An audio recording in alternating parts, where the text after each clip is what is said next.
You live in Germany? Yeah. Near Munich. Okay. How long have you been living there? I've been in Germany for 15 years. A long time. I don't speak German, but... Still not? I mean, you can't teach old dogs new tricks. No. Why did you decide to move there? Well, I've always liked Germany. The first time I came was with Zappa in '68, and I thought it was a beautiful place. And so I always wanted to live there, and so I moved there. Yes, did it. Yeah, and I enjoy it. Lovely place. What do you do when you're not in Norway recording with Jon Larsen? On the 4th of February, I go on tour with Eugene Chadbourne. Okay. In Switzerland, Italia, and Croatia. Is it blues or rock? Or? No, it's we do a lot of free jazz festivals.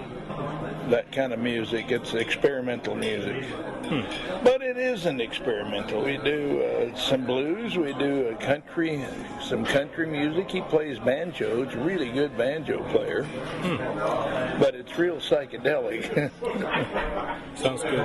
Yeah, it is. It's interesting music. Yeah, you don't get bored easily. I never get bored playing with him. Okay. And people seem to like it, man. You know, we played here in Oslo. The Jack and Jim show have. We played in 1993. We played at the Cosmopolitan. Is that the name of the place? I'm not sure. It's a place called something like that. Cosmopolitan. Yeah, something like that. Yeah. Yeah, so I played that place once with the Grandmothers and once with Chadbourne. We just played the Cronenberg Festival 3 years ago, a jazz festival. With a good response. Excellent, man. Excellent response. We have a keyboard player that plays with us now. Sometimes it's a duo. On this particular tour, it's going to be a duo. But a lot of times we have a keyboard player, a guy from England named Pat Thomas, really good player.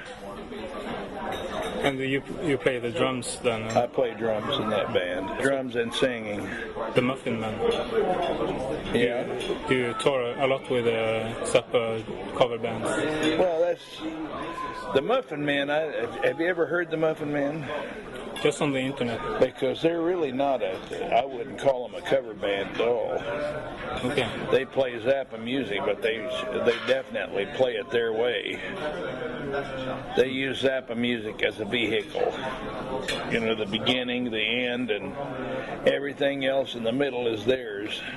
It's good, man. It's a lot of fun playing with these guys. I've been with them for this is the 12th year, 13th year I've been with them. Tour every year? Every year, twice a year. In fact, in April I go to England, do the tour in England.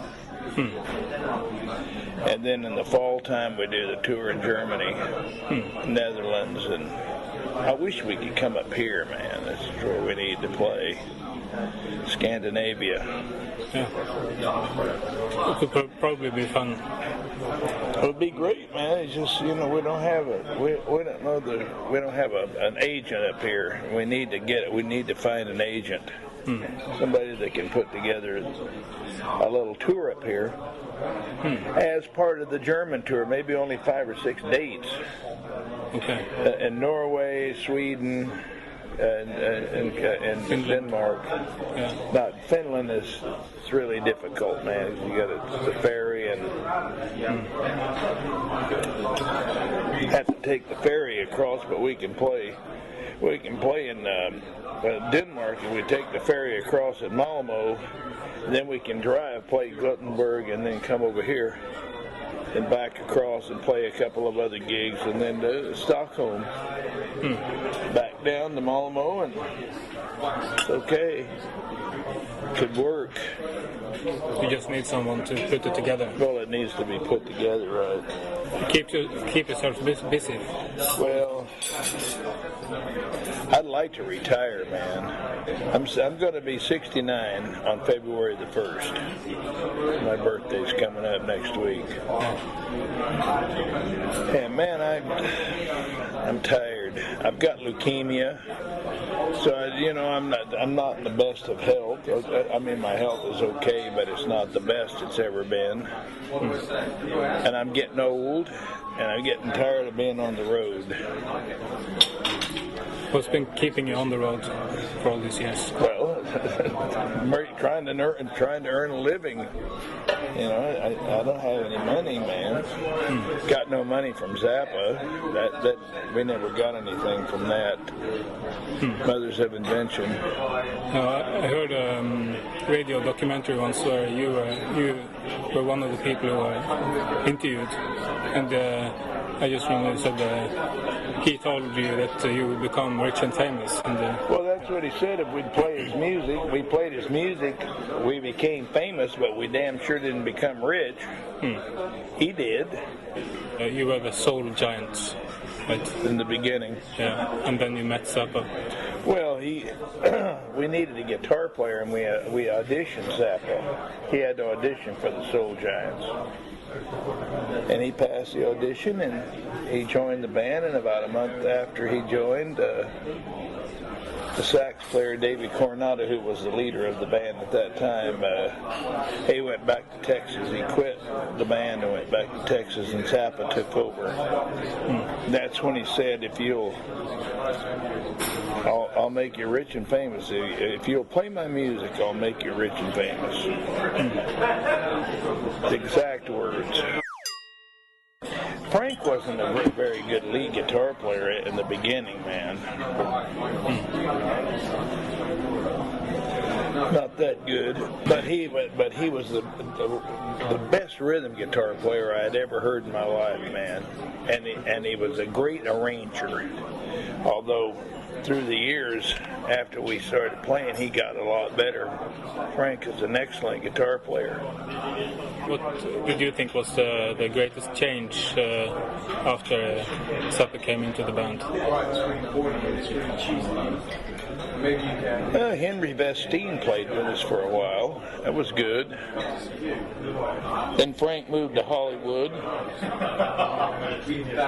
and got us to coming into Hollywood and doing kind of the freaky things, and then we met Herb Cohen, the manager, and he got things. We started playing in Hollywood. We played we played a long time at the Whiskey A Go-Go, about 22 weeks at the Whiskey. How often? Every 6 day? nights a week. It was a real gig, man, a good gig.